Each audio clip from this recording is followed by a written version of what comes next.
तो उत्तर प्रदेश विधानसभा चुनाव में अभी कुछ वक्त बाकी है, लेकिन सियासी हलचल अभी से तेज हो गई है। नमस्कार, मैं हूं नीलू। तो उत्तर प्रदेश में 2027 में होने वाले विधानसभा चुनाव के लिए एआईएमआईएम चीफ असदुद्दीन ओवैसी अभी से गंभीरता से जुट चुके हैं। इस बार वो सिर्फ मुस्लिम वोट बैंक पर फोकस करने से आगे निकल चुके हैं और इसी तरह की पॉलिटिकल इंजीनियरिंग में जुटे हैं जैसा अन्य परंपरागत सियासी दल करते हैं। वो मुस्लिम वोटरों के साथ साथ एक ऐसे जातीय समीकरण को जोड़ने की फिराक में हैं जो अखिलेश यादव ही नहीं बल्कि बीजेपी के जनाधार में भी सेंध लगाने की कोशिश लगती है। हैदराबाद के सांसद असदुद्दीन ओवैसी ने सोमवार को ही उत्तर प्रदेश में बीजेपी को हराने के लिए किसी भी दल के साथ गठबंधन की बात कही और उनके साथ इस बयान के साथ ही राज्य में तीसरे मोर्चे की अटकलबाजियां शुरू हो चुकी हैं। सवाल है कि ओवैसी इस तीसरे मोर्चे में किन दलों को साथ लेना चाहेंगे। तो इसके ताजा बयान के आधार पर राजनीतिक जानकारों का मानना है कि असदुद्दीन ओवैसी उत्तर प्रदेश में गंभीर चुनावी प्लेयर बनने के लिए इस बार दलित और गैर यादव ओबीसी वोटरों को फोकस करना चाह रहे हैं।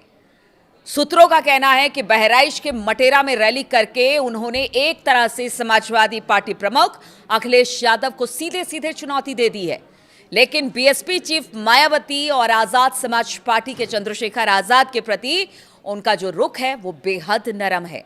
मुस्लिम दलित वोटरों के गठजोड़ पर अब ओवैसी फोकस कर रहे हैं।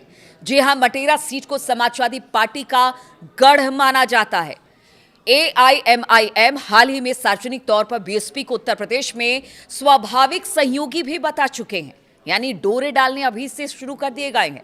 बीएसपी और चंद्रशेखर आजाद के साथ गठबंधन का सीधा मकसद दलित मुस्लिम गठजोड़ पर काम करना है, जो उत्तर प्रदेश में एआईएमआईएम के लिए एक मजबूत जनाधार बन सकता है।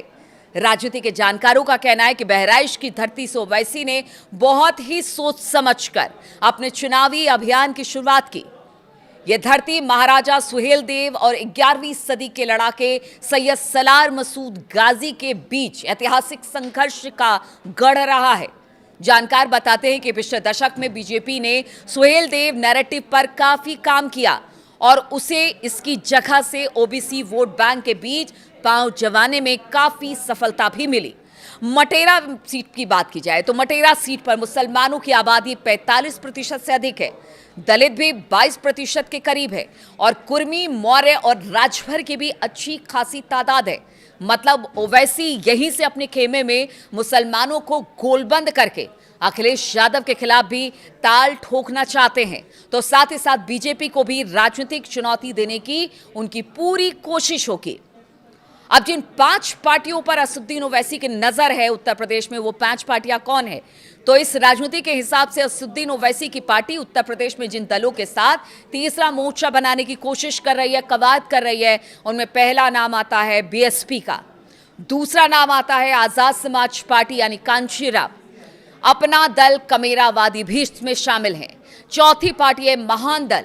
उत्तर प्रदेश में ओवैसी की पार्टी 2024 के लोकसभा चुनाव में भी अपना दल कमेरावादी के साथ गठबंधन कर चुकी है और पांचवा अपना दल सोने लाल भी इसी तरह के जनाधार वाली पार्टी है जो बीजेपी की भरोसेमंद सहयोगी है और इसकी नेता अनुप्रिया पटेल केंद्र में मंत्री हैं। अपना दल कमेरावादी, अपना दल सोने लाल और महान दल मूल रूप से कुर्मी, मौर्य और शाक्य जातियों के वोटों की राजनीति करती है।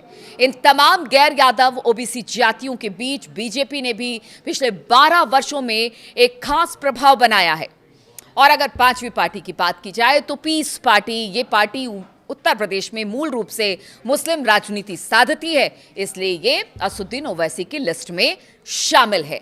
तो अब देखिए, बिहार में असदुद्दीन ओवैसी ने जिस तरह से खेला बिगाड़ा था आरजेडी का, क्या इसी तरह के खेल बिगाड़ने के लिए अब समाजवादी पार्टी असदुद्दीन ओवैसी तैयार उत्तर प्रदेश में दिखाई दे रहे हैं?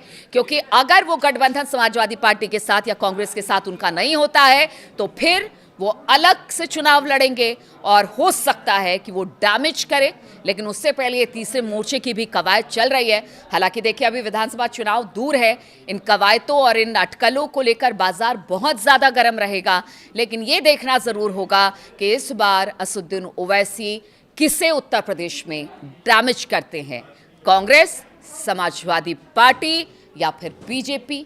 और इससे उनको कितना फ़ायदा मिलता है ये तो आने वाला वक्त ही बताएगा। बहुत बहुत शुक्रिया मेरे साथ इस वीडियो में शामिल होने के लिए।